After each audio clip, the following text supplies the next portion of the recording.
warahmatullahi wabarakatuh. Halo semuanya, perkenalkan kami dari Kelompok 8 akan mempresentasikan materi mengenai bab 8 pengembangan strategi ke pasar internasional. untuk memenuhi tugas mata kuliah manajemen strategi. Sebelumnya, kenalan dulu yuk dengan anggota kelompok kami. Yang pertama ada Halo, saya Susanudjana dengan NIM 0322059. saya Anida Nurhapia dengan NIM 0322058. Saya Siti Mariam dengan NIM 0322060. Dan saya sendiri, Mesya Fajra Safari dengan NIM 0322061. Saksikan videonya. Untuk materi yang pertama, di sini ada pengertian globalisasi. Globalisasi adalah proses terkoneksinya aktivitas ekonomi antar negara melalui penurunan hambatan perdagangan, investasi, dan kemajuan teknologi komunikasi serta transportasi. Hal ini menurunkan biaya bisnis global dan membuka akses pasar yang jauh lebih luas. Selanjutnya, di sini ada tahapan globalisasi. Yang pertama ada globalisasi 1.0. Pergerak utama negara kerajaan besar fokus kepada ekspansi wilayah, perdagangan awal, dan penguasaan sumber daya. Ciri-cirinya, yang pertama negara menjadi aktor utama dalam hubungan ekonomi internasional, dan yang kedua mobilitas barang masih terbatas, teknologi transportasi sederhana. Yang kedua ada globalisasi 2.0. Pergerak utama perusahaan multinasional atau MNC, fokus kepada manufaktur global, supply chain internasional, dan efisiensi biaya. Ciri-cirinya yang pertama ada produksi dipindahkan ke negara berbiaya rendah. Yang kedua hambatan perdagangan mulai turun, WTO, GATT. Dan yang terakhir pertumbuhan perdagangan global sangat cepat. Selanjutnya, yang ketiga ada globalisasi 3.0. Pergerak utama individu, UMKM, startup, dan teknologi digital. Fokus kepada digitalisasi, internet cepat, kolaborasi global tanpa batas geografis. Ciri-cirinya munculnya gig economy, remote work, digital talent. Informasi dapat diakses oleh siapapun secara global. Dan yang terakhir persaingan berbasis inovasi dan kecepatan bukan lokasi. Dan yang terakhir ada globalisasi 3.1. Pergerak utama negara kembali dominan tetapi teknologi masih berkembang. Fokus kepada globalisasi yang lebih selektif, tidak sepenuhnya terbuka. Ciri-cirinya naiknya proteksionisme setelah krisis 2008. Perjanjian multilateral melemah, bilateral makin kuat. Negara fokus pada stabilitas domestik dan industri dalam negeri. Dan yang terakhir, arus barang, modal, dan talenta tidak sebesar era 3.0. Lalu selanjutnya ada keuntungan perusahaan go internasional. Yang pertama, pasar lebih besar. Perusahaan tidak hanya melayani pasar domestik, tapi populasi global. Yang kedua, ada akses input biaya rendah, tenaga kerja murah, bahan baku berlimpah, atau efisiensi lokasi.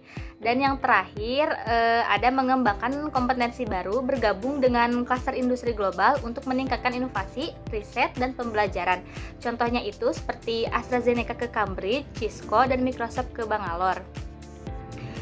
Lalu selanjutnya ada hambatan dan risiko globalisasi. Yang pertama ada perbedaan budaya, hukum, regulasi, dan ekonomi.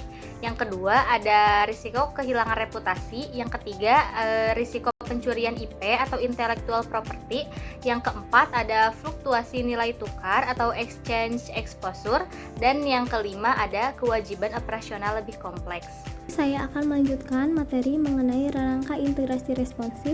Yang pertama yaitu tekanan pengurangan biaya, yaitu global integration. Yang kedua yaitu tekanan respon terhadap kebutuhan lokal atau yang sering kita sebut local responsive. Nah, ini semua menimbulkan trade-off antara standar biaya rendah versus dengan adaptasi lokal yang mahal. Nah, di sini ada 4 strategi global dalam IR framework. Yang pertama yaitu ada strategi internasional, yang kedua yaitu ada strategi multidomestik, yang ketiga yaitu ada strategi standarisasi global, dan yang terakhir yaitu ada strategi transnasional. Nah, kemudian di sini ada keunggulan bersaing negara. Nah, menurut Michel Porter, setiap negara memiliki keunggulan tertentu dalam industri tertentu. Nah, mengapa beberapa negara unggul dalam industri tertentu? Nah, Forters menjelaskan ada 4 faktor utama. Yang pertama di sini ada faktor condition. Faktor ini mencakup kualitas sumber daya manusia, teknologi dan infrastruktur, juga tingkat pendidikan dan keterampilan. Contohnya, Jerman ini unggul di industri otomotif bukan karena tenaga kerjanya yang murah, tetapi karena memiliki insinyur yang sangat terampil, sistem pendidikan vokasi yang kuat, dan juga teknologi manufaktur yang maju.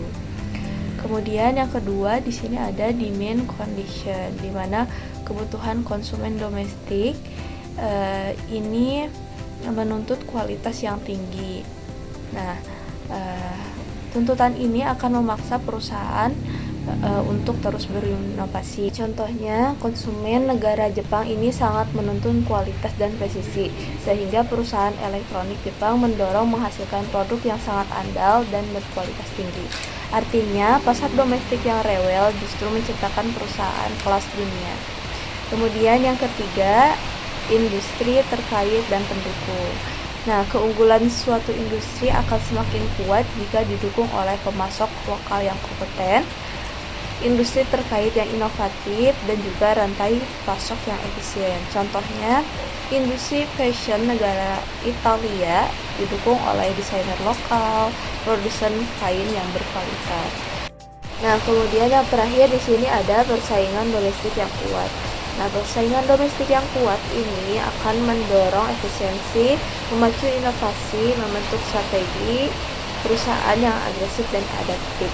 Contohnya, banyak produsen otomotif di Jerman menciptakan persaingan yang sengit. Akibatnya, perusahaan seperti BMW, Mercedes-Benz, dan Audi terus meningkatkan kualitas dan teknologi untuk bertahan. Nah, dengan memahami keempat faktor tersebut, perusahaan dapat menentukan lokasi internasional yang paling strategis, bukan hanya berdasarkan biaya, tetapi juga berdasarkan potensi keunggulan jangka panjang.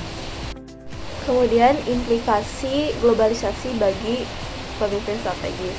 Nah, pemimpin ini harus mampu untuk menentukan strategi global yang sesuai, memilih negara dan lokasi operasi yang tepat, memutuskan tingkat integrasi seperti apakah perlu membangun pabrik di luar negeri, menyeimbangkan tekanan biaya dan kebutuhan penyesuaian lokal, dan mempertimbangkan risiko politik, budaya, dan ekonomi negara tujuan. Kemudian yang terakhir, kesimpulannya adalah globalisasi membuat negara dan perusahaan semakin terhubung melalui perkembangan teknologi, transportasi, dan penurunan hambatan perdagangan. Nah, perdagangannya ini terjadi melalui beberapa tahap dari 1.0 hingga 3.1 yang menunjukkan pergeseran peran dari negara ke perusahaan multinasional, lalu ke individu, hingga akhirnya masuk ke era semi globalisasi yang lebih selektif. Nah, bagi perusahaan, globalisasi membuka peluang untuk memperluas pasar, menekan biaya, dan meningkatkan inovasi. Namun, ada pula risiko seperti perbedaan regulasi, fluktuasi nilai tukar, hingga pencurian IP. Nah, oleh karena itu, strategi internasional perlu disesuaikan menggunakan IR framework, memilih antara standarisasi global atau respons lokal. Nah, keunggulannya, kompetitif negara juga dipengaruhi faktor-faktor dalam Factors Diamond. Terakhir, secara keseluruhan, pemimpin strategis harus mampu membaca dinamika global dan menentukan strategi paling efektif agar perusahaan dapat bersaing di pasar internasional. Sekian presentasi yang dapat kami sampaikan. Mohon maaf bila ada kesalahan. Wassalamualaikum warahmatullahi wabarakatuh.